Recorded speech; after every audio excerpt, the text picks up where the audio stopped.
Good evening everyone, and welcome to round 4 of Logistical Nightmare Racing's GT3 season for PC.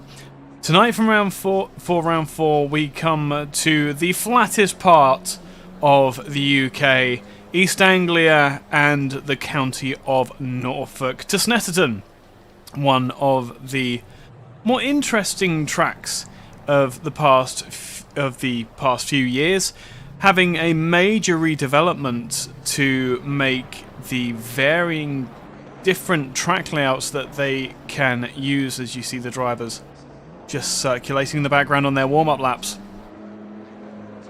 Recently redeveloped to give more flexibility to the track and to give a bit more identity. The track names invoking names such as Murray, Palmer, Hamilton, Agostini, Williams, along with the Bentley straight up the back, which you will be able to see because the elevation change at this track is less than 10 meters.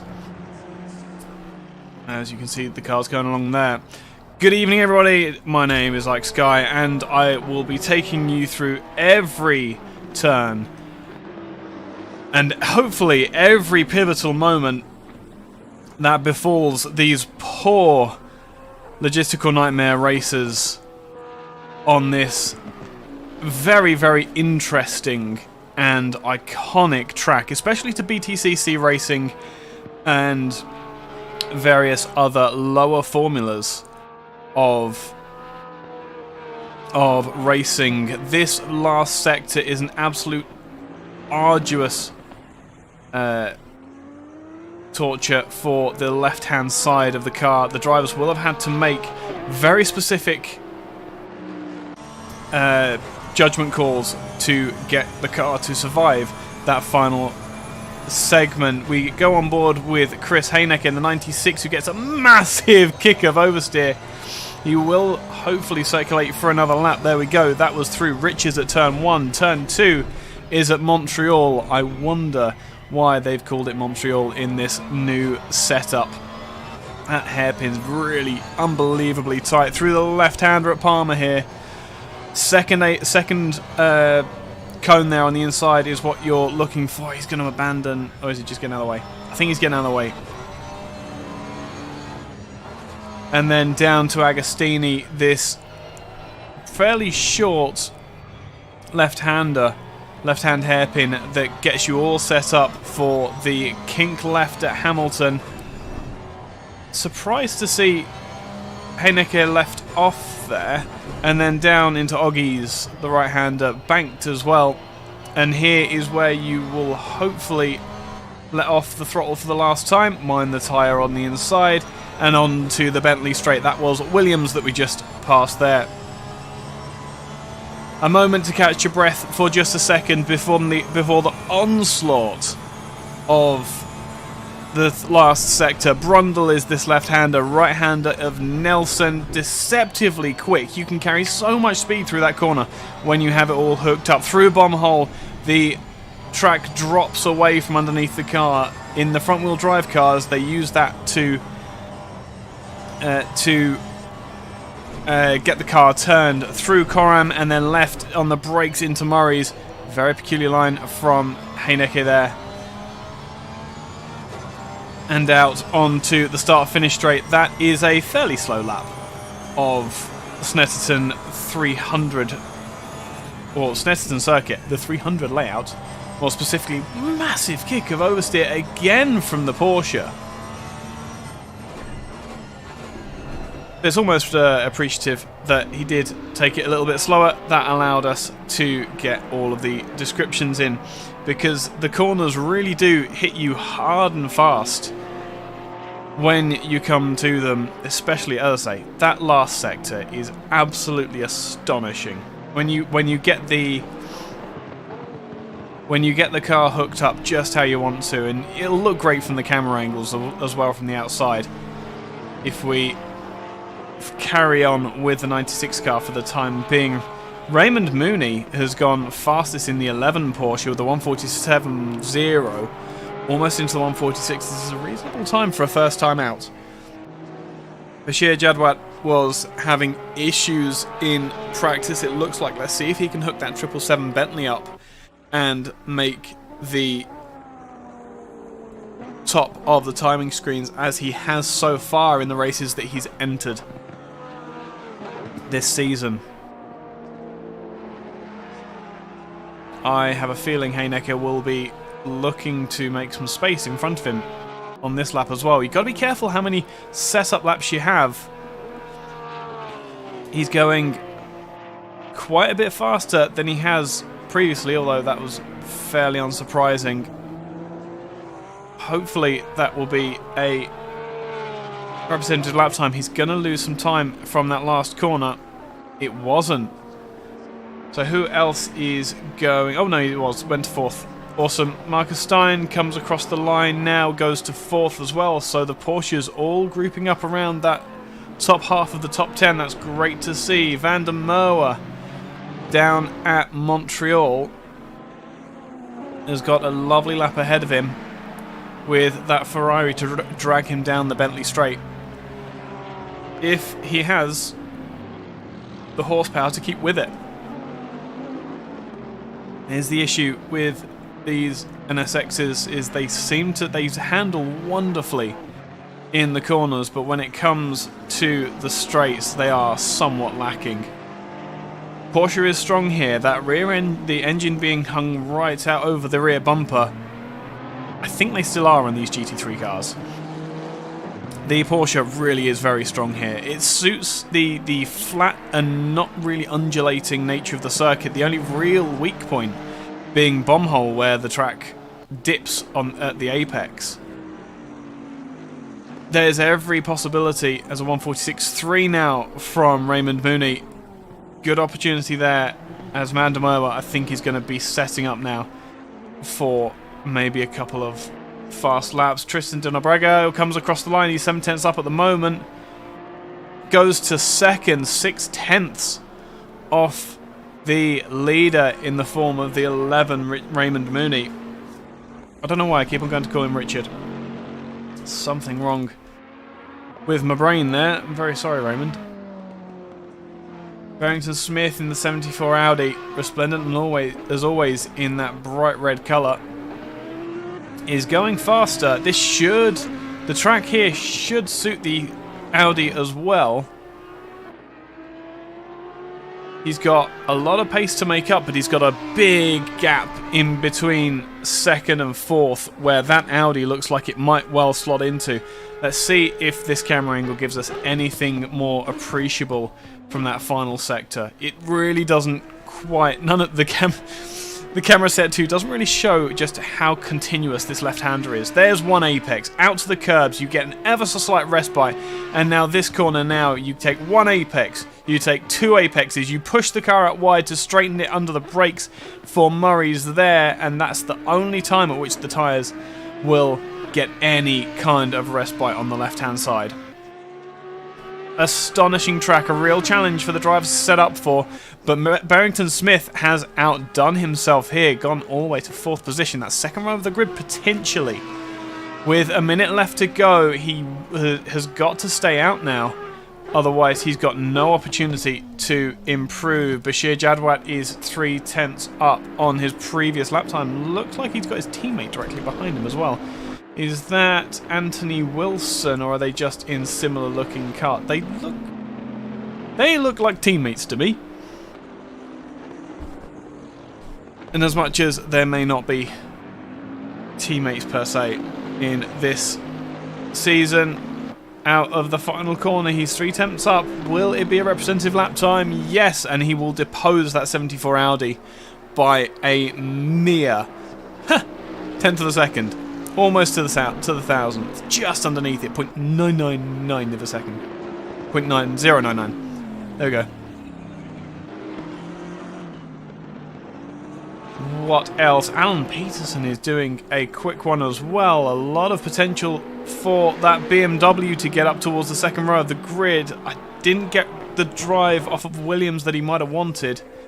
but there's plenty left to drag out of that BMW M6, if I remember correctly. Yes, M6 GT3. The checkered flag comes out, so this will be all of our drivers' last opportunity. I don't think Patterson's going to make it any better. Van der Merwe is up on his previous times. We'll see if that time will stand as well.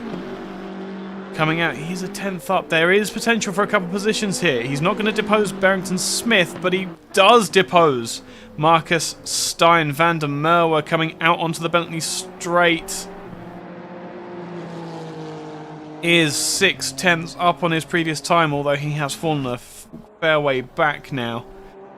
Did see Stein has been deposed by Heinecker as well to 7th, but the two Porsches will have an opportunity to work together during the race using the strength of that chassis to potentially put the cars in front under pressure. And who is it in front? It is the all-dominant so far, Bashir Jadwat, in that Bentley 4th position after such a dominant display. To see Jadwat fall so far, Tristan Dinobrega is doing everything he needs to do to take this championship at the moment.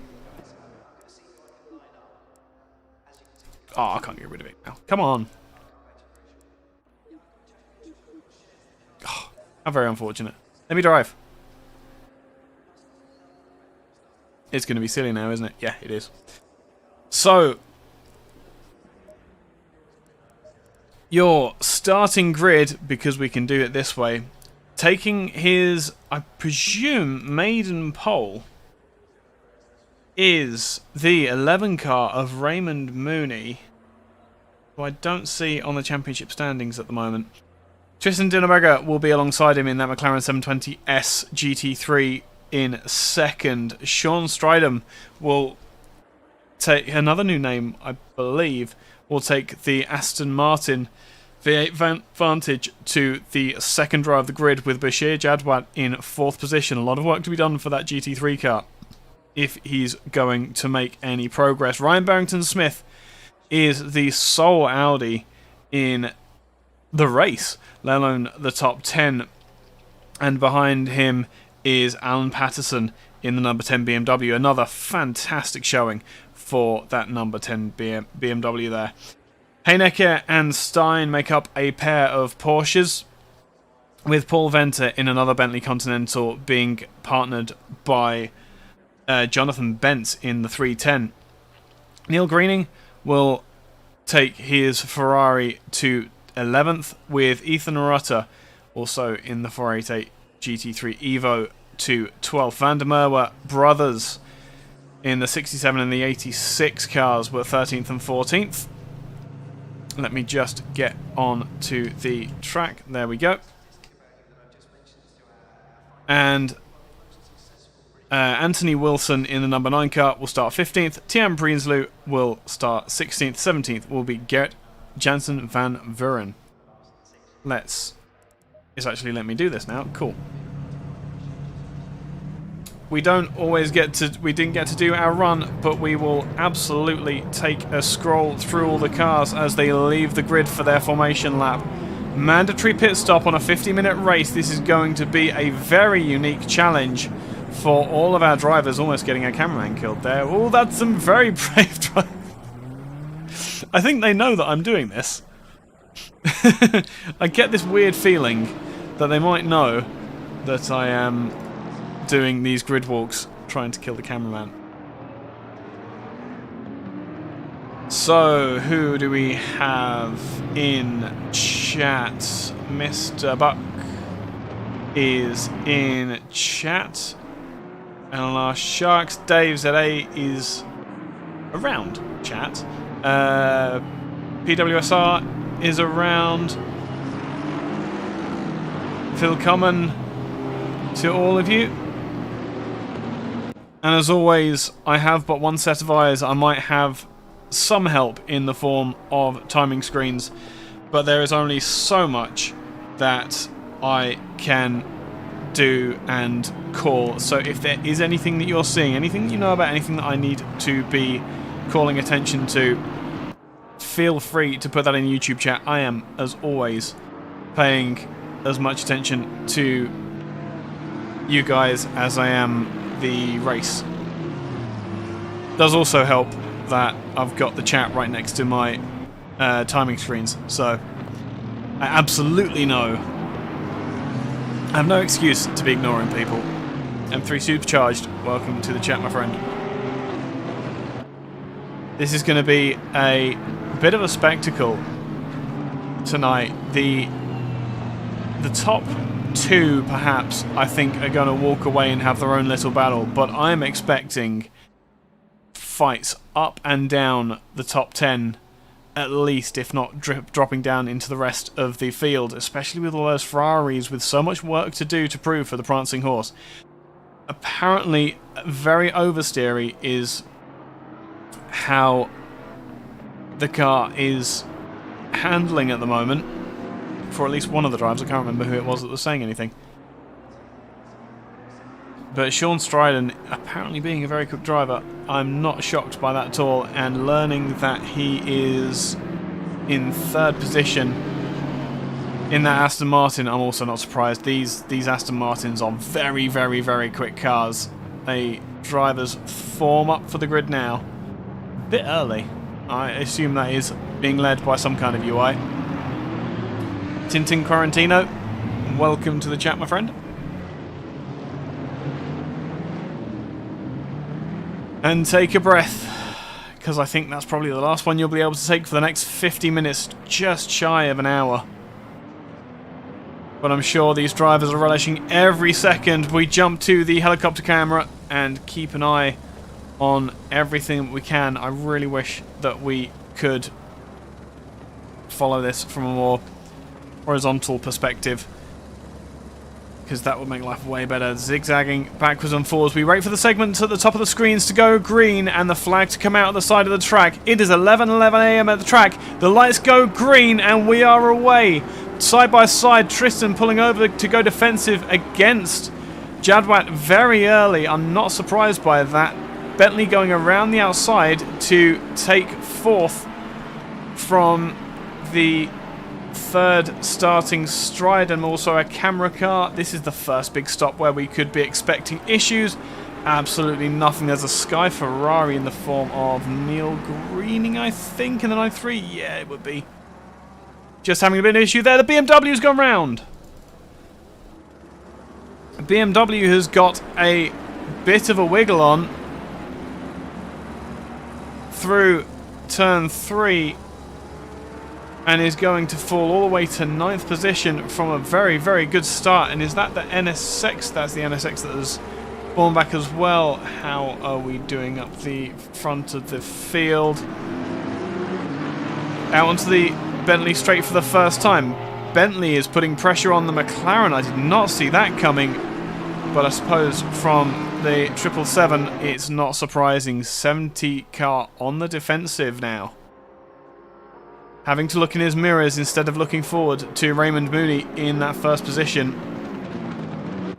But the 777 car of Jadwat is going to have to be on the mirrors as well. That 394 is looking racy. The 777 gets us a bit of a twitch on the exit of Bomb Hole. Those curbs not being as friendly to the Bentley as normal. And the Audi of Barrington Smith is looking to get in on this fight as well. Oh, what is that? The 310 off out wide. That may have just been a bit of an outbraking maneuver on himself or one of the other drivers. I'm intrigued to see what happened at the start of the race there for the number 10 car, because he's going to, no, there we go. So he's going to get on the throttle out of Montreal, come in to, oh, he's just going to get a little tap by the 96. Perhaps not quite turning in as much as he thought, and that's going to be a little bit of damage. Just a tiny, tiny error for the first lap of the race. So now the 10 car with work to do. He's up to 9th already. 8th from 9th. So he's got the work done where he needs to. The fight is going to be for these top 5 positions, though. Dino Brega looks as though he's running a higher downforce setup. When he gets out onto the straight, that Bentley is looking so very hungry, but by the time they get to the exit of Nelson, can't do anything, but this time he has an opportunity. As the left-hand side of the cars load up again, who's going to make those tyres last the longest? We've seen some brilliant strategies run, either through force majeure or by some kind of undercut call. Bentley goes to the outside. It's going to be a long way around into turn 1. Side by side they come through. The McLaren has to give him space. Oh, big old switch for the McLaren, and that is Bashir Jadwat into 2nd position, and potentially positions lost again. Audi's that ripple now is going to go all the way down this top 6 as Chris Heinecke comes to join the fight as well. Heinecke was fastest in free practice just before the race, so he's absolutely something to watch as he outbrakes himself and goes off on the outside of Agostini there. The challenge will fall to Stein to drag both of the Porsches up towards the back of this fight. The 304 gets on the brakes. The front engine Aston Martin against the mid-engine McLaren 720S. Bit of grass being sputtered up from the McLaren's tyres as Dino Brega uses as much of the track as he dare, trying to keep that McLaren underneath him. The Aston looks so strong in a straight line. Is there anything he can do, however, to make this work? Audi now pressuring the Aston Martin. This could yet be a complete turnaround in the next 45 minutes. And again, strategy plays into this. These mandatory pit stops, the 310 has pitted. So he's miles behind, but he will now be in clear air and have plenty of time to drive that 310 car back up the field. And of all the cars that you would be stuck in doing a 50-minute stint, that 310 Bentley in the black and yellow is absolutely the vehicle you want to be doing that in. Look at that. He can now run hot laps for the rest of the race until the rest of the field, these guys included, will at some point have to drop into the pits. Lots of potential and intrigue as the 975 will drop into the pits as well to pull a rather extreme strategy. We will assume that that is due to damage. For one reason or another, Prinsloo in the 333 has had a bit of an off. Yep. And fallen behind Van der Merwe, and Jansen Van Vuren. So 3 Ferraris having their own little fight down the back of the field. This is the fight that we need to be looking at, though. The Aston Martin was in front of the Audi when it came to Sector 2, which is actually where the bridge is, just before Brundle. So the Aston was in front, had made an attempt, and did not let it come off. Let's just have a quick look at that as we look for the 74 car.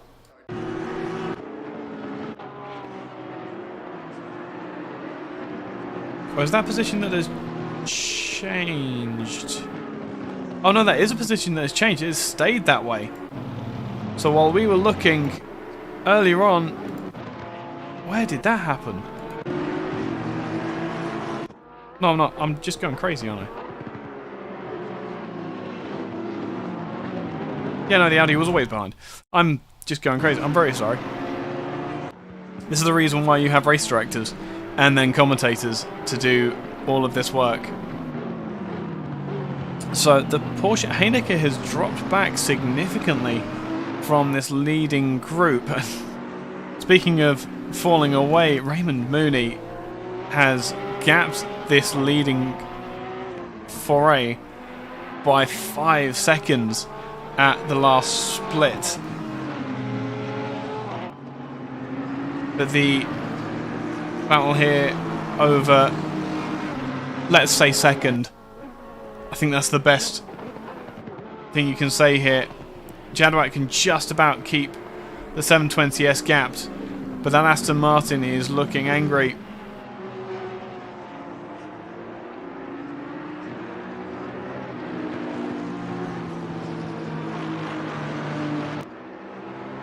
And very much looking like he's ready to start fighting. He's falling away through this second sector, so perhaps the tyres are on their way out already. For Strident, Bentz in that 310 car has made a position up through the pit stops.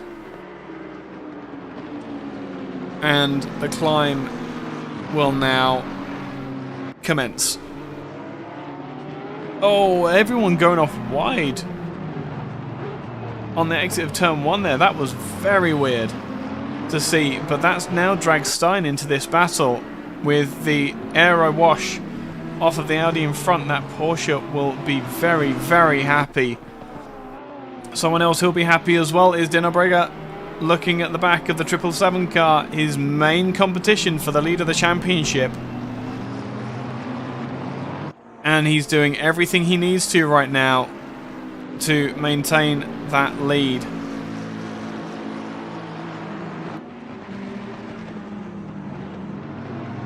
If all he needs to do is stick to that bumper and the points deficit and the fact that Bashir missed the first round of the championship, will look after his points gap, at least to the 777 car.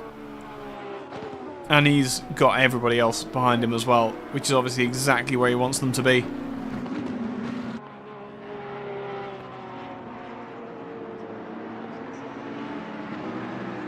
And just behind this as well, that Porsche's getting close. Man on a mission is Marcus Stein. He smells that 4th position and wants to take it away.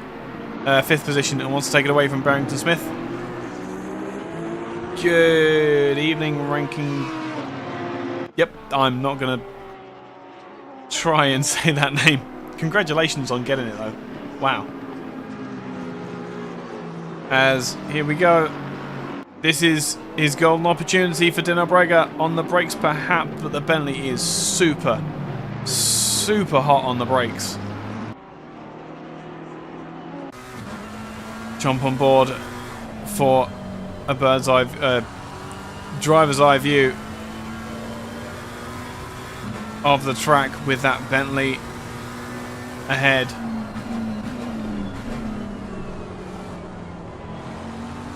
Bentley washes out much wider, but the 720S can't get the traction down.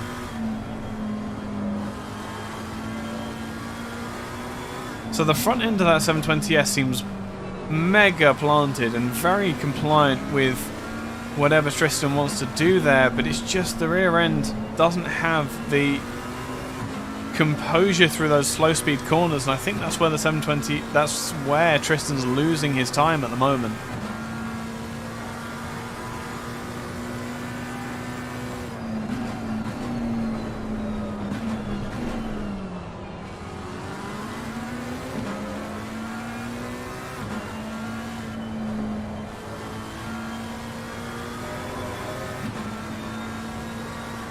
As they come up to a lapped car, this is going to start throwing the Bentley off his game as well.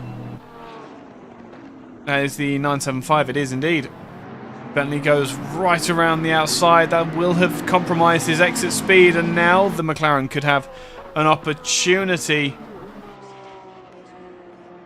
Potentially, the Bentley doesn't go defensive. He knows he's going to have a lot of hard work if he's going to try and play that particular game for Dinnerbrega, but that is about as far as it gets. Frankie, I will accept Frankie. Thank you very much. Very nice to have you drop in. Aston coming past a lapped car. I was about to get very excited over a lapped car happening. I don't think... Oh, here we go. McLaren looks to the inside. Never going to make it happen. But has got the Bentley on the defensive and wiggle from the 777 car this time. There isn't enough overlap, but maybe if the 70 car can get the exit just right out of Williams, this could be an opportunity for the 70 car to reclaim that second place and really put all sorts of mental games in the head of Jadwat. The cab's coming down. Oh, look how close this is! On the brakes, Bentley takes a later apex. So perhaps in the draft, the front end of that McLaren not doing its job quite for Dinnerbrega.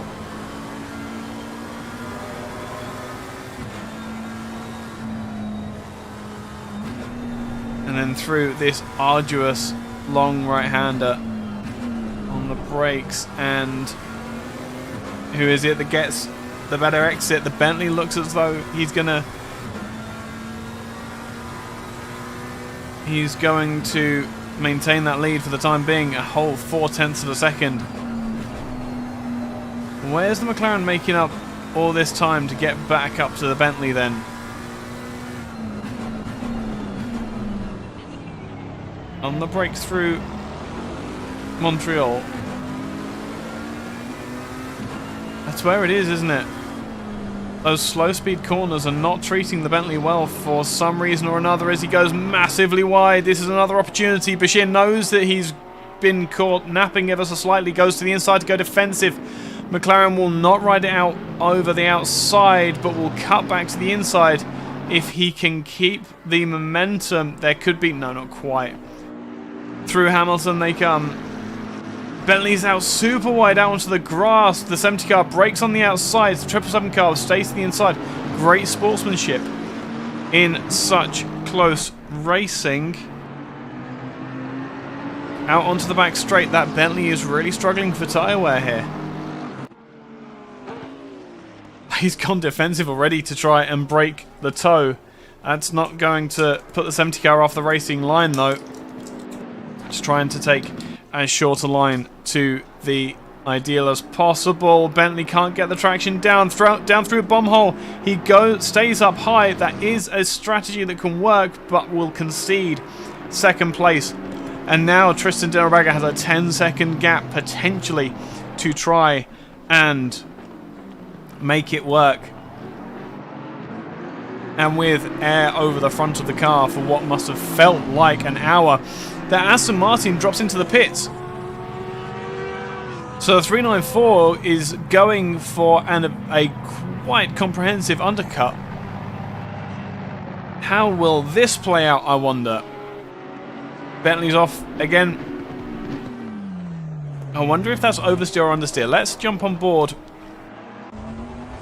with the Bentley driver. That was the shot that I wanted. Let's see where he's losing all of this pace. Is it through understeer or oversteer?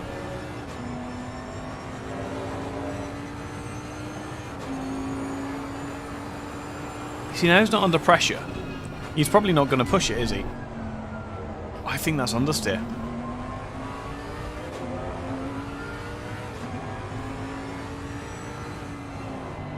Yeah, that's just armfuls of understeer for the Bentley.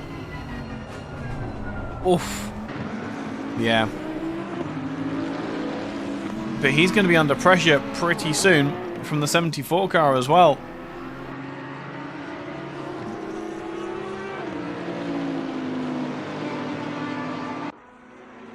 Greening too will be feeling the pressure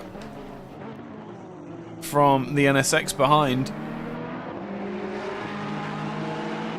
Just a case of seeing who can hold their nerve.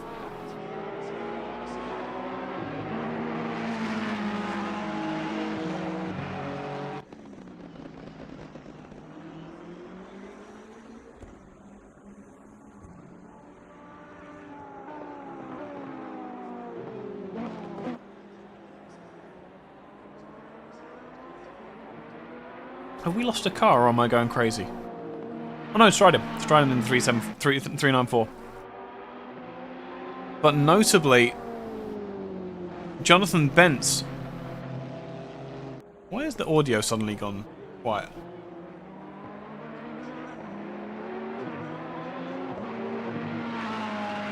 Oh, it's just because the cars were far away. Okay. So Greening will take 5th as Jadwat and Stein both drop into the pits.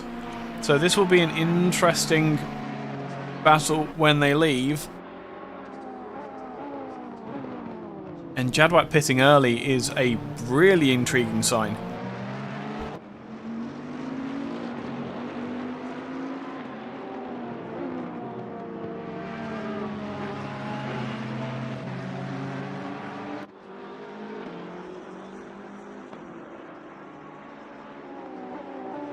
What else do we have going on? Vandermeer will drop back. Jadwat will leave with 5 seconds to the good of Stein.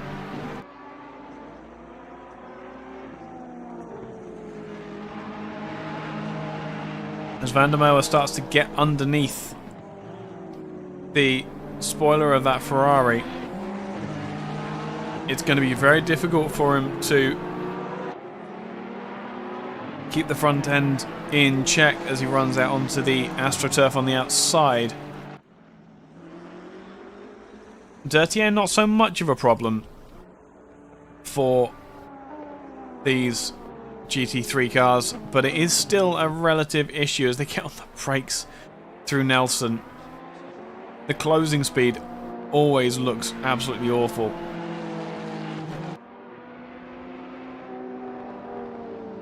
Where is... So Jadwat has kept ahead of... Actually...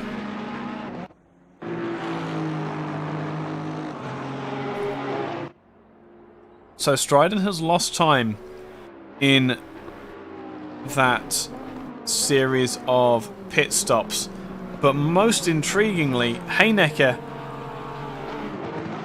has leapfrogged the 55 car of Stein.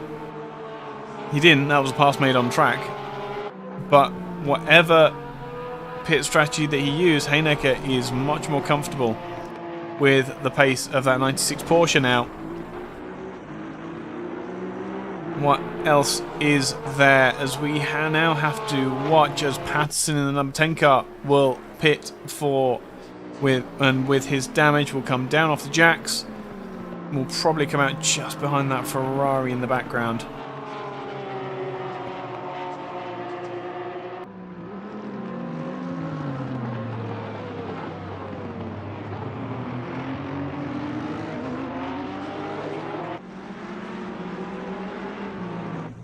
Oh, 67 car has gone for an attack of some description, I would suggest, by that gap, and has lost it. Where's the Ferrari gone? Where's the... That's where... So, the NSX did get in front for a short time. This is coming down into Agostini. Brilliant move by the 67 car. Just acres of grip compared to the 93 car. What's going to happen here, though? As he gets on the brakes. Oh, just a bit of oversteer and just keeps off the track. Great driving. Great driving by Van der Merwe there. Great to see. We'll stay out for the time being. Into the pits comes Dino Brega and Neil Greening. I thought it was. So Van der Merwe will take up second for the time being, Tristan Dinobrega is out of the pits as the Bentley, here we go. Your battle over second position begins anew with hot tyres on the 777 car and new tyres on the number 70.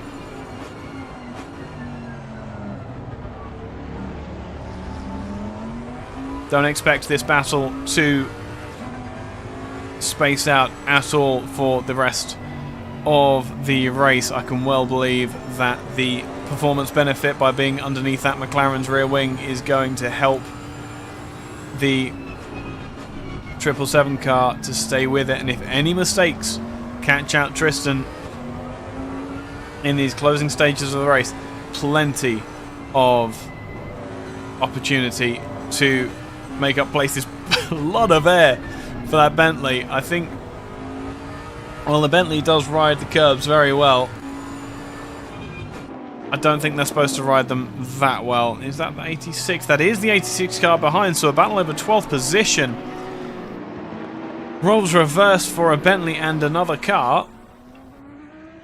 But the 86 car trying to take the position on the number 9. Have no fear, I am keeping an eye on that gap, and if I do miss the pass for what is 4th place at the moment, then I will absolutely grab the replay. An opportunity to get some of the drivers lower down the grid, as the Bentley outbrakes himself ever so slightly. There's no reason for the Ferrari not to try and take the position, but can't quite get it done. Maybe be able to, yeah, it was just that hesitation on the brakes for Anthony Wilson there brought him alongside. That Bentley's so good in a straight line, it's so good on the brakes. How on earth is the Ferrari going to go around outside unless it was the gentlemanly act that Wilson took, which allowed the Ferrari through? There will be another time to fight another day, as Dinobrega under pressure from the Bentley where he had it done last time. Bentley tries to go around the outside, they make a bit of contact, but the 777 will stay behind for the time being. Very attacky, that boat as well. I didn't realise the Boatley had guns on.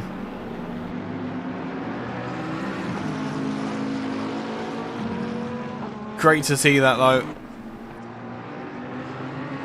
What's going to happen for our leading 3 drivers though? 24 minutes remaining. I guess this is about halfway through. This is about halfway through the race now. If you were trying to split the race into 2 halves. Or maybe the Bentley would give the slightest of nudges. But Dinobrega staving off the most amount of pressure from the 777 Bentley at the moment. This is a championship fight, make no mistake. Dinobrega needs the Bentley to not score too many more points, and on a race that they are both struggling, to score more would be absolutely critical to Dinobrega's championship hopes. Down in turn 1 they go. The 70 is able to get it so much closer, but the thing is the 777 car can carry so much speed. You take that slightly later, apex through riches, and you can carry a load of speed into the short shoot up to Montreal. On the exit again. Down through Palmer. And the gap has stabilised. It looks like, what is going on here though? 9 getting the 86 back. I did say the gentlemanly driving would win out. I think that was done on the exit of Nelson there. Give me 2 seconds. And I will... Oh, it looks like the Ferrari's coming back though. Yeah, he's got the inside there side by side, but the Bentley's going to have so much apex speed that it doesn't matter. What a wonderful first corner. That is. Little tiny subjink. That might have been netcode, to be fair, for the 9 car, who now has the 74 behind. This is going to be a car trying to lap them. We don't want laps behind cars getting in the way of our championship fights here. Ferrari gives way. Hopefully the Bentley will do the same. Maybe just a breathe off the throttle there. Yes. Nice and easy. 15-second penalty for Jansen van Vuren in the number 6 Ferrari. Now here's an interesting one. How's that Bentley going to react to having the Audi in front? Let's very quickly go back. We were looking at Anthony Wilson here. He was miles away. Where did this happen? Oh no, it was even earlier. They may have had a pit stop. Yeah, they may have had a pit stop. And that's what caused it. We were paying attention to that fight earlier. So the launch is what won out the day. Dino Brega still has just enough of a gap. But I told you. Raymond Mooney, I'm very sorry, Raymond. Into the pits. Our competitive cars have just come out on the other side of the track. Such is the deficit of these two fighting. It's the turn of the 70 to carry a little bit too much speed and get out onto the grass on the outside of Williams there. Into Brundle. Under braking for Nelson there. That Bentley's looking mighty in the mirrors of the 70 car.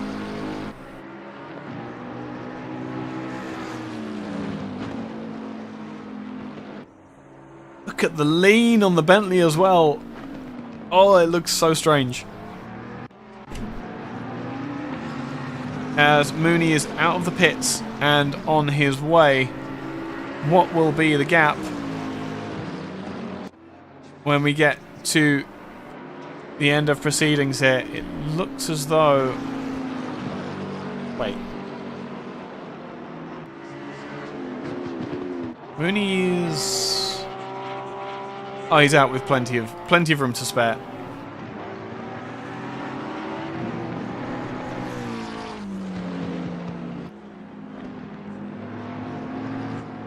It's really strange that Mooney's having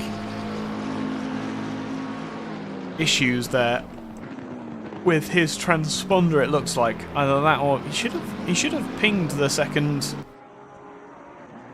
Unless Barrington Smith is just a mile away. It's ACC, so the timing screens are useless after a certain point. We wait for Ryan Barrington Smith to jump into the pits, at which point we will find out what the true gap is here. Wilson still ahead of Van der Merwe, but that will not stay that way for long, I fear.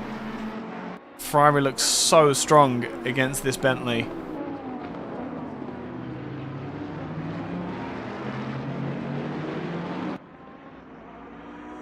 As the gap between currently 4th and 5th falls below 0.4 of a second again. This gap is closer though. The Ferrari's got the drive. Bentley goes defensive. Barrington Smith drops into the pits. Mooney will take the lead once again.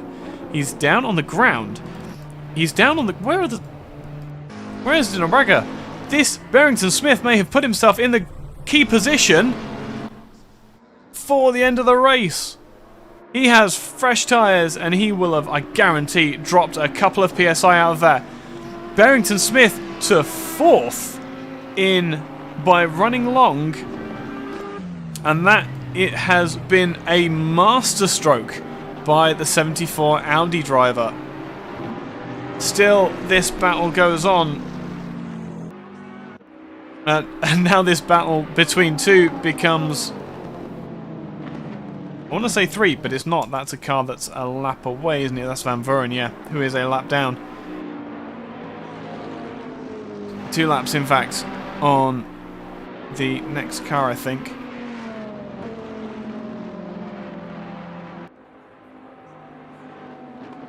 What about this? Oh, that was out on the grass as well for the 86. Using every bit of the track that he can and a little bit more for Robin van der Merwe.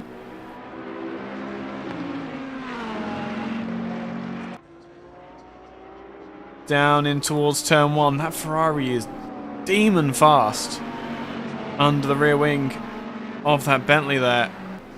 Onto the brakes. Is there anything he can do? I would suggest not on the exit.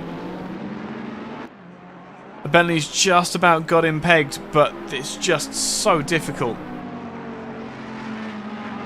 to run in the wake of another car for the time, or as consistently as these drivers are. I feel for Bashir Jadwat. I'm sure being stuck behind a McLaren is exactly what he didn't want for the course of this race. Into turn 1 once again they come.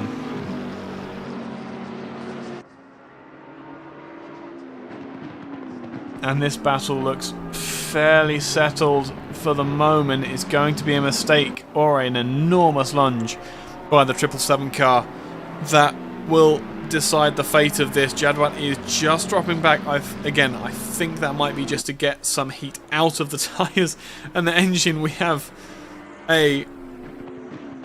an errant advertising board on the track. I'm surprised we haven't gone full course yellow to get that cleared out, but I'm sure the simulation will deal with it.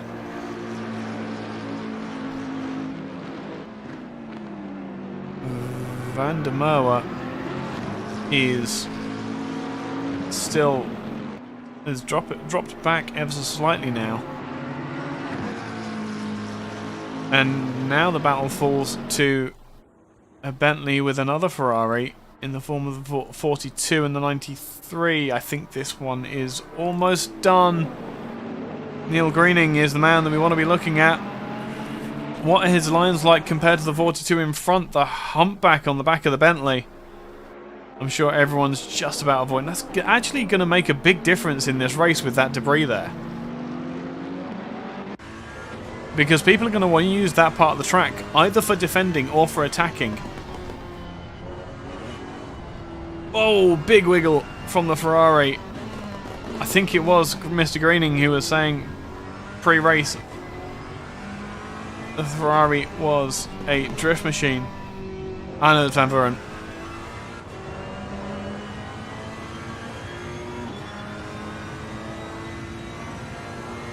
But it seems to be true of all these Ferraris. Able to get the nose in where it's needed, but not able to keep the rear end of the car quite as stable.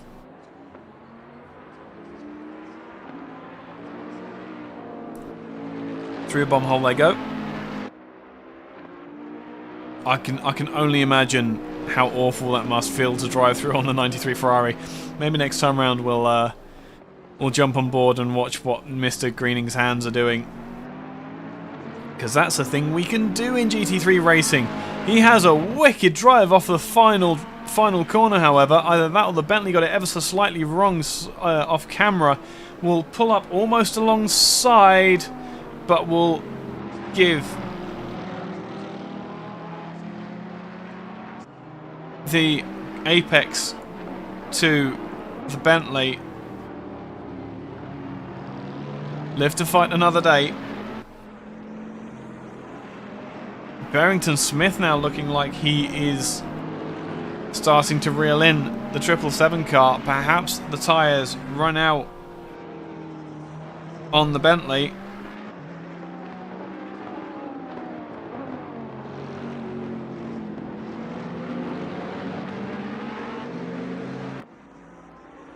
But for the moment, let's take a moment with our leader. Where is he on track? He's just started a new lap.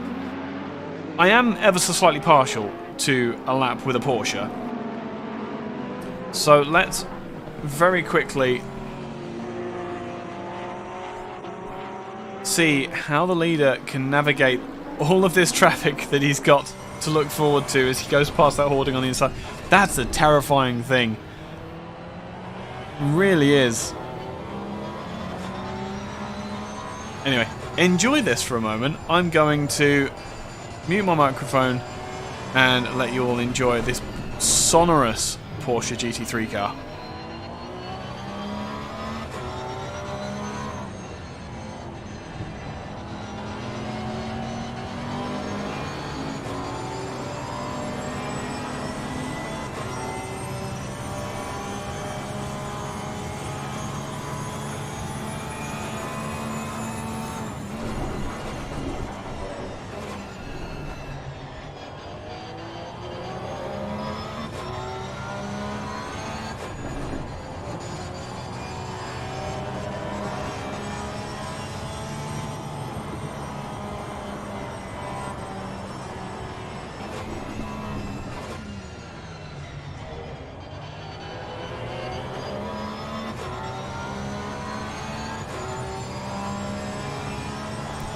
And finally, a car adequately sums up just how torturous that right-hander is at the end of the lap with... A what? What a what? Sorry.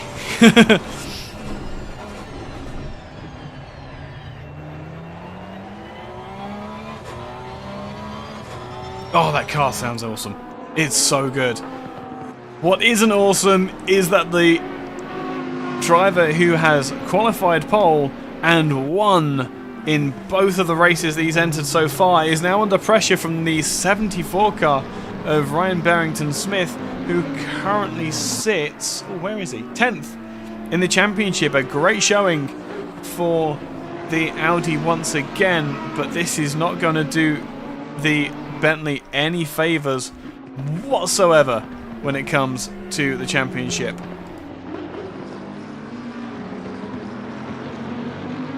I don't remember which massive... Sonorous, do you mean? Sonorous means it sounds nice. That's all it means. It's a very good sound, is the sound of the Porsche.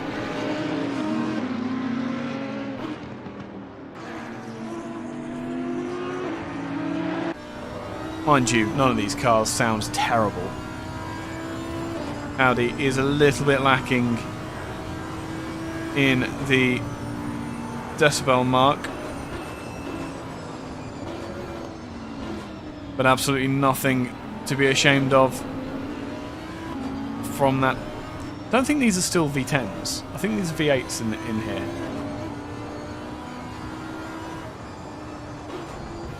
But I think that Bentley might be slightly running out of performance now as Neil Greening gets the gap shrunk on him as the awning goes flying.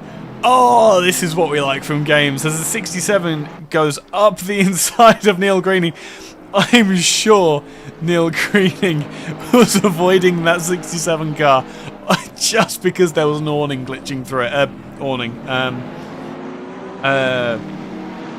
Advertising, hoarding, that's what I was going for. But the attack defeated by the Bentley of Paul Venter, by the 93 Ferrari V10. I thought it was V10, but I was thinking, how on earth could they have the V10 in this series of racing? But yeah, no, it is V10. It has to be, because the V8s were terrible. But interestingly, that Bentley seems to walk away through Sector 3 here.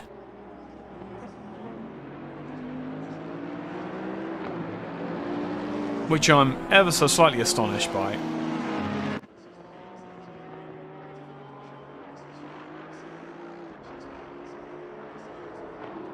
We got there just in time to see... Oh no, 67 goes around! After I was singing the praises of Johannes van der Moer, will he be able to rejoin safely? Get off the racing line, mate. He's going to lose out. That looks like the 86 he's going to lose out to as well. Goes to on the defensive, and I think that was a slight bit of contact that he might have wanted to give up on. Out of the final corner.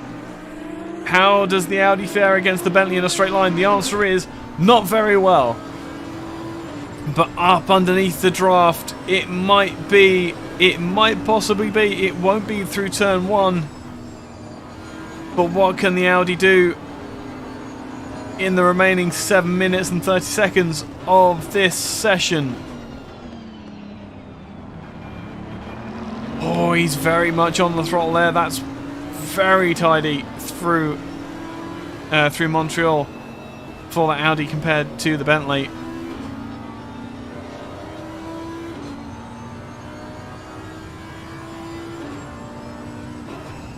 It seems as though the final sector is where the Audi's making up all its time, which is terrible.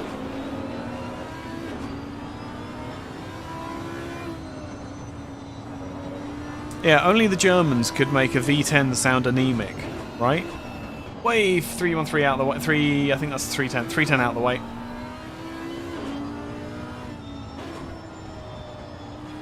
Or the 9. They're both together on track. Great to see there, though.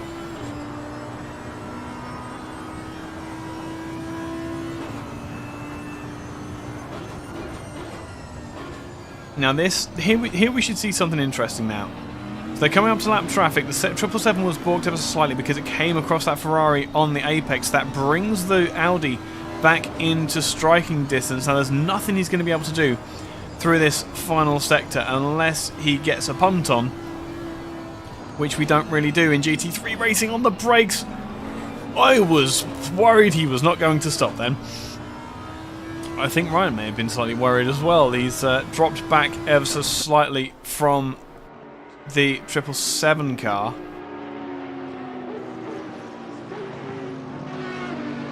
But he seems to make up so much time in that third sector when the cameras aren't on him anyway.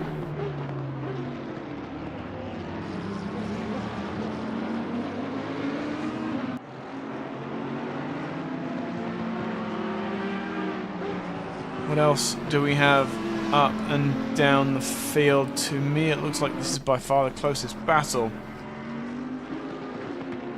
Yeah, but that's the problem, is that the Lambo sounds incredible.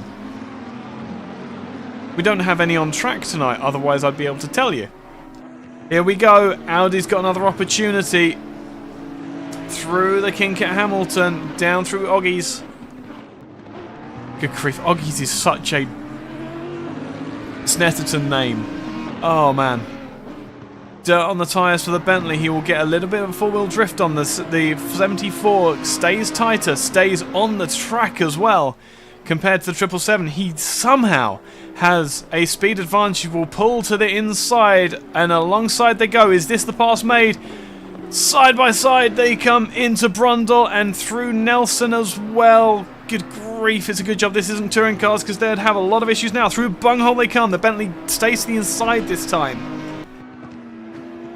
But now the Audi has the inside for Coram and forces the Bentley to the outside. The pass is made. I told you they couldn't make a pass there, but that was absolutely textbook from Barrington Smith. You shove the car on the inside and you leave it there for the car on the outside to drive into you. Awesome overtake, but now the Bentley has the straight line speed coming down into turn 1. Is there anything that Jadwat can do now that he's not got any air coming over that front splitter?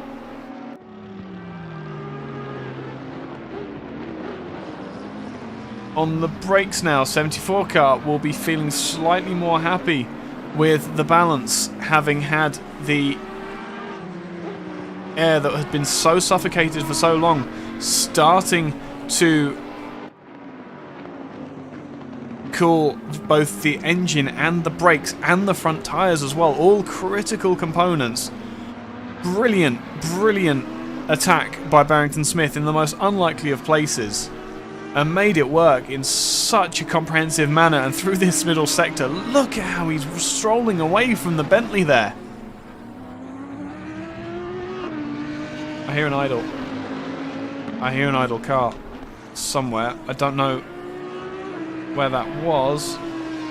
Everyone's circulating all right.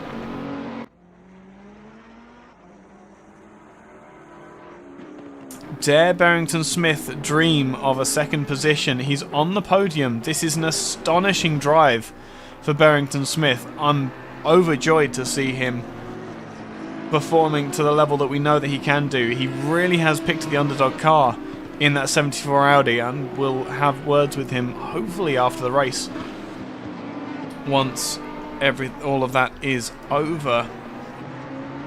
But with 2 minutes left to go, once again a revelation to the championship, and another alien is exposed in the form of Raymond Mooney. Number 11 Porsche has been dominant from the very start of this qualifying and race session. Thankfully it's nice and bright, so you're not going to miss it.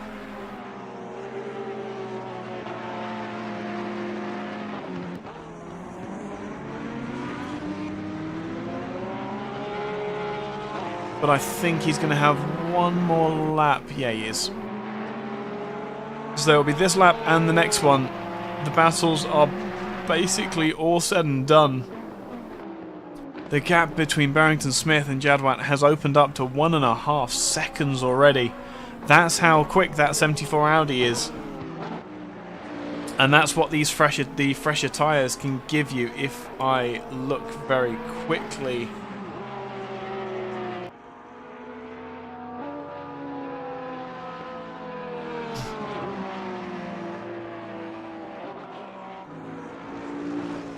Okay, it doesn't have anything remotely interesting on there.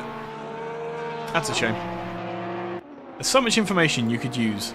53 seconds to go. Raymond Mooney crosses the line for what will be the final time under race conditions. The next time he will circulate round, he will see the checkered flag. And let's ride on board. Watch the hands of a master on that, with that very strange looking steering wheel actually. So smooth on the inputs here.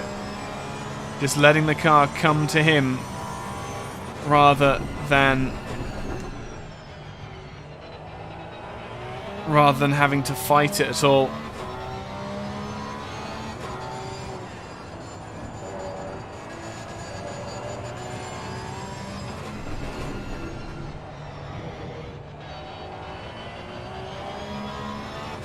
And what else is there to say?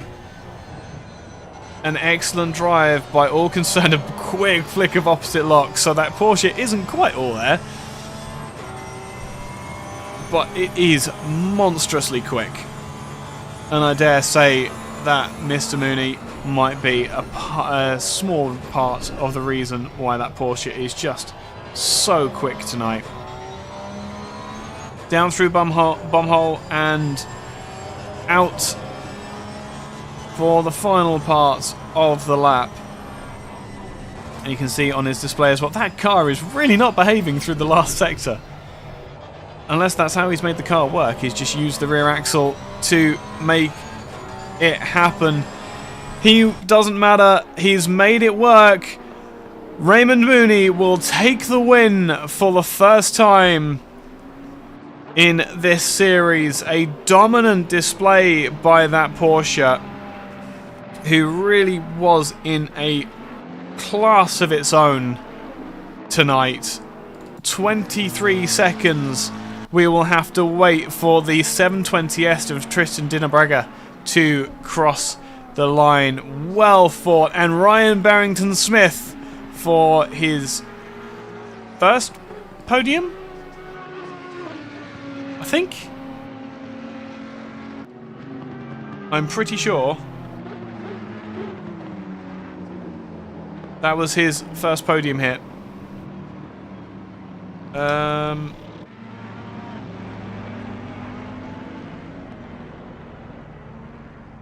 Unfortunately, I'm not as used to Simracing GP as I would like to be. No, Barrington Smith was third at Spa. So on the podium for the second time in this series, but that will do his championship hopes no harm. whatsoever from 10th position.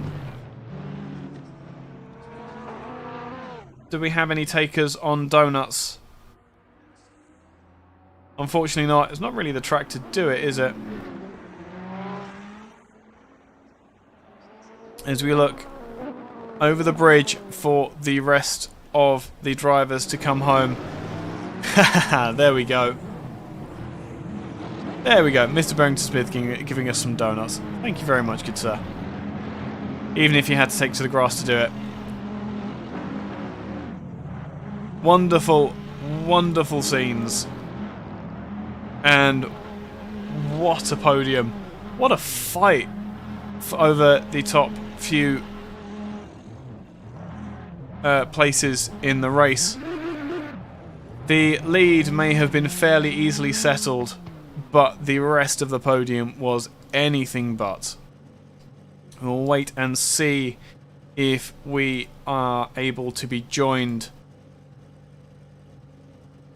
by our podium at least, if not any of the other drivers that want to come talk to us. So Raymond Rooney will take the win, Tristan Dinabraga will come home second, Barrington Smith will finish up third, Bashir Jadwat in fourth, and we've lost all of it now. We will have all of the results up on the Simracing GP site, which you can get access to if you join the Discord. The link for which is down below in the description. So I'm waiting to see if anybody wants to come and talk to me. First into the com box, we will grab our second place finisher and a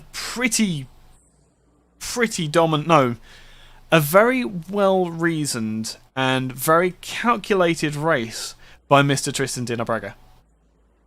Yeah, that was awesome. I'm just glad to finish second again, podium once again. And like you say, just had to calculate the figures and just made a pit stop at the right time. And yeah, I'm just glad to have gone so well with Bash. I mean, the racing with him was absolutely insane. So hats off to him. Not many guys you can race with like that. So we were literally stuck together. And yeah, that was pure fun. Yeah, it looked absolutely incredible. I really do. I envy you. I really do. That was an absolutely awesome run. And to take home second as well. And he, in the end, fell to fourth as well. Which was... Yeah, I saw that actually.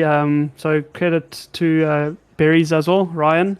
He had some great pace there in the end in the Audi. So his first podium, I think, of the season. So good to see him up there. I just had to check that. He was third at Spa as well in the first round of the championship. Was he? Okay. Yeah, okay. So absolutely did the... He's done the double now. Now he just needs to follow that up with some more consistency to get some more points and bump himself up the championship a little bit more. Yeah, 100%. And then well done to Mr. Moodley today. He was class of the field. I mean, his start was good, and then I know we battled a bit behind us, but then yeah, he just pulled away, and his pace was really good. So well done to him. Yeah, 100%, and gracious as always in relative victory for Mr. Dinabraga. You leave here then with an absolute command of the championship, I dare say. So last time we spoke, I did say that I was trying to avoid figures, and then obviously, today in our Discord chat, I saw the standings. So it was a healthy lead, and yeah, knowing that this track was a bit better suited for the McLaren, especially on race pace. I know the Bentley struggled a bit, so I fully took that into calculation and took that into my advantage. So yeah, got a nice, good qualifying, second front row start, and then yeah, just try to keep Bash behind because I know that he's basically the main championship rival. So awesome battle, and I'm sure it's going to go down to the wire. Yeah, 100%, absolutely 100%. No, it was a pleasure to watch, and again, Simracing GP really gives us so much insight into what the stakes are here that we knew that every time you made an attack, it was for the championship. 100%. Yeah, no. As I say, an absolutely astonishingly driven race today. And yeah, absolutely pitch perfect and made every attack count, made every position count, and every corner count to the end. As you say, I don't think that 11 car was within reach today for anyone. So to come home with such a dominant second in the end, absolutely hats off to you. Congratulations, man. Appreciate it. Thank you so much, Ike. I'll speak to you next time, mate. Have fun. Cool. Okay, cheers. Bye. Next into the interview room, we will drag who I can only assume is a certain Mr. Raymond Mooney. That would be correct, I assume. Yes, that's me. Oh, mate, you have a crackling microphone. How are you doing, my friend? Congratulations, you have won round 4 of the championship. Thank you. Bit of a late entry, but how? We stayed with you on that last lap. That Porsche was looking like a handful. When the tyres were starting to go off. Yes, I was kind of late to the party, and I needed to use the Porsche to get back because I really like the Porsche. It's a good fun car to drive. So I was fiddling around with a few things before the start of the race and before qualifying. So none of it was perfect at any point, but it was still good. I mean, there was just if you over pushed it a little bit, it might look a little bit leery, but it turned out really, really nice to drive. Yeah. Well, the Porsche handles in a very unique way, doesn't it? Because it has the engine all the way at the back. You have to rethink how you drive a car, and it looks. I mean, I've had so much fun in Porsches over the years, but yeah, it looked like it was a good fun drive to the finish though. I think that car's quite suited here. Like, not a lot of people enjoy this track. And I have driven quite a lot in the Ferrari here, so I was like, nah, I'll use the Porsche. Because it's my favourite car. It was the first car I learned to drive in this game, and I've kind of been away testing all the other cars out, and I've came back to this, and it's just so much more fun. Even driving kind of relatively on your own, doing hot laps or whatever it is, it's still good fun. Like, it's a really nice car to drive. It's quite rewarding, whereas other cars can be a bit boring, in distance and things. So I totally understand. It's nice to hear someone else say that as well, because I've always thought the Porsche is a lot of fun, and the rest of them feel a little bit bland. My second favourite, if the car actually behaved properly, is the 650S, the McLaren. But that is very Larry. I haven't actually driven it, really. I've only driven the other ones. I've driven most of them, but I haven't driven that. And I also like the Lambo. It's one of my favourite ones as well. It's really quite a The fun Lambo car. sounds incredible as well, doesn't it? I think that's maybe what the problem is. It doesn't matter how it drives, as long as you're listening to that, you're like, it's fine. I'll deal with this. Totally, 100%. I love that attitude. So we're going to see you in the Lambo next round then, yeah? What track is it? Port Ricard is where we're going to next. We're going all the way over to France. I'll probably stick with the Porsche because I don't know, it will not be the best there. No. Be quite... It wouldn't be balanced at all, but it'd sound good along the Mistral Straight with the barriers either side. I was thinking that the Lambo could be quite good there, I would imagine. It could do it. We'll see. Yeah, we'll see. I just like to drive things that are fun, and like I said, like I've got back to the Porsche because I'm going to be running that a little bit more now, and that was my idea. Was just like I'd spoke to Bash the Advat just before the race, and he said you should just join this league. I kind of speak to Paul Venter as well, so he's always said to me a few times, "Come and join us on a Tuesday night." So I just decided to hop on. It was good fun. Yeah, well, I'm glad you enjoyed it. You do need balance of performance applied to your feet, though. I'm pretty sure. It was just I got lucky with a good qualifying lap, I think. Whereas starting a bit further back, it could have been a totally different game. So it's really, really difficult this track. So I was just lucky, I think, to get clean laps in at the start and then do what I did. But any other day, if I didn't quite have, qualifying was a bit of an unknown as well because the track was green and then going to fast track. So everything I was trying was changing with the track conditions. So it was just luck. It's luck I clicked the right buttons at the head. It's better to be lucky than smart every day of the week. Yeah. Thank you. Cheers, Raymond. You have a lovely evening, mate. And You too. I'm very sorry if you do watch the race back. I do call you Richard a couple of times, and I have no idea why.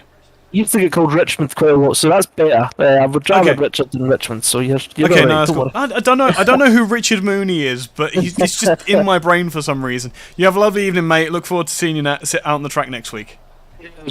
Cheers.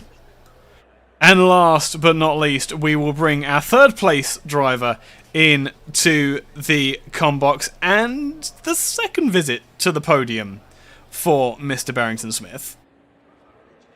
If he's still here. He may have disappeared. Or muted his microphone. I think he's gone. I'll give him a minute. Because he could also be on push to talk. See, this is the problem with technology. Sometimes it goes well, and sometimes it goes terribly, and sometimes people go AFK. Yeah, he's... I think... Is that a fail? Ah, welcome back. It's still not working. Oh no! Hey, hello! How are you? I am doing absolutely fine, my friend. How on earth are you doing? Second time to the podium, and this one was hard fought for as well. Yeah, it was an absolutely awesome race. I really enjoyed that one. Tell me, because I haven't got a hope in hell of ever feeling the way that you... How on earth did you feel getting one over on Bashir? Oh, that was pretty cool. I enjoyed that one. And the way that you did it as well, like, there was only... The one place where that Audi was comprehensively the best car on track was Sector 3. And you can't overtake in Sector 3. I said it several times throughout the broadcast. You can't overtake in Sector 3, and what do you go and do? That's the kind of thing I do. Oh, I man. try and make things work where they're not supposed to. Nah, absolutely awesome. I must say it was a great battle we had. He gave me a lot of space. I must say he was very gentlemanly about it. But yeah, I felt I had good speed on the back straight, so I lined up the overtake. We stayed side by side through that left-right chicane, and then I gave him the line into the next corner just so I could make a cutback, and that gave me up the inside for the second last corner, and I managed to hold it up the inside there. Yeah, no, it really was absolutely awesome to see. And yeah, great gentlemanly driving as always, but we expect that from the drivers here. I think that's what the hallmark of Logistical Nightmare so far is everyone's here seems to be here for fun. Everyone seems to be here because they want to be here and because they want to have these crazy races and have all this fun. Yeah, that's the exact thing. Hey, it's all about the fun, the clean but fast fun. So we actually end up pushing each other because of how much we enjoy it, rather than how seriously we take it. And we end up having these awesome, fun, clean races, and it pushes us to do better each race. Yeah, absolutely awesome. Speaking of doing better each race, you are absolutely driving with one arm tied behind your back with that Audi with its deficit in straight line speed. How are you finding the championship so far? Do you regret the choice of car, or are you enjoying driving the car and so you just try and pull to its strengths? Yeah, so I have been actually enjoying the car. I used to drive it quite a lot last year, but I kind of got a bit used to the Aston, which was it's a lot more of a safer car to drive. This Audi, it does not like curbs. That's one thing I've learnt. And so it's struggling on the tracks where you've got to use a lot of curb. And so I have battled with it, but I've been pushing through. It's just I haven't been doing as much practice as I should, but the practice I have been doing, I've been working through to its strengths. I know it's quick through the corners as long as you can get it to not drift. Then it goes quite nicely through the corners. So I try and make up my time through there. Like that's what was happening in that third sector. I was managing to make up all the time there because that's all about the cornering speed. Yeah, 100%. No. That Audi always has been. On balance of performance, have you ever watched the 12 Hours of Bathurst, the GT3 races that they do? Yes, yeah. I've watched a couple. I don't know how those guys do that track in real life. No, I know. Scared. It's terrifying. I couldn't imagine going over Skyline. No, but every time you hear and every time you listen to an Audi driver, they always complain about how they get BOP'd back on the straights because they're so good over the mountain. That chassis is so good and the engine is so underpowered compared to the rest. It's a wonder it's even remotely competitive, but that's what BOP's for. Yeah, just to make it competitive, make all the cars competitive so that they all have a chance of winning. It's a nice way to hold a series because it gives every car a chance to win, and that means it gives every driver a chance to win. Just it brings it down to driver skill at the end of the day. 100%. And you were third best today, and I think you drove. Well, you absolutely one of the overtake of the day. It belongs to you, absolutely, hands down. And I think one of the drives of the day belongs to you as well. You're taking home more than third place today, I think, mate. Yeah, no, I did enjoy that because I mean, I've qualified fifth, and I was just holding fifth through the whole of the first stint, and then I noticed the other guys pitted early, so I decided to go long into the first stint, so I'd have better tires for that second stint. That was the whole goal of my strategy there. 100%. Yeah. Yeah, no, totally. No, you played it off like a champ, but that was an absolutely extraordinary drive today. I hope you go to bed very proud of yourself tonight. Big smile on my face going to sleep tonight. Perfect. Thanks. You have a lovely one, mate. We'll see you next time out. Thanks, you too. And so it just leaves me to have a very quick look over the track as we have the silence of the lambs to an extent. Our drone footage just giving an overview of what we've just seen, and you can see that keyhole type shape down the bottom of the track that has caused so much drama through the track today. My name is Binike Sky. You've been watching Logistical Nightmare Racing, and this has been round 4 of the PC Assetto Corsa Competizione Championship from Snetterton. Thank you very much for watching, and we'll see you next time. Good night.